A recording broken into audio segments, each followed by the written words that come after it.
शेतकऱ्याला सरकारनं 10 तास लाईट देतो म्हणलं, दिवसा लाईट देतो म्हणलं. लाईट दिवसा तर नाहीच, 8 तास नाही, त्याच्यात 4 तास केले होता. 4 तास तळ्याकडलं चालू केलं की गावाकडलं बंद करतात, गावाकडलं बंद केलं की तळ्याकडलं चालू करतात. तर मुख्यमंत्री मोदी यानं लाईट देतो म्हणतात, आम्हाला पूर्णपणे लाईट देऊन शेतकऱ्याला सहकार्य करावं. मी अपंग माणूस आहो, अपंगाला नाही सर्व शेतकऱ्यालाच मदत करावं. उसं वाळून चालल्यात, शेतकरी पहिलेच परेशानीत आहे. सरकार इलेक्शन आलं की एक बोलतंय, इलेक्शन गेलं की एक बोलतंय.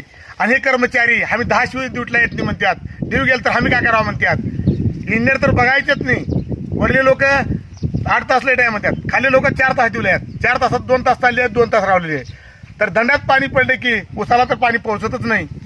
तर सरकारनं ह्याचं दखल घ्यावं आणि हनुमंतवाडी गाव, देवर्धन तालुका, उदगीर जिल्हा लातूर इथल्या ह्या तळ्यावरल्या गावठाणत्याची मोटरी येतात, सगळ्यात मोठी 4 तास सुद्धा चालत नाही. त्या उस वाळून गेले, शेतकरी सगळे ह्याच्यामध्ये आले.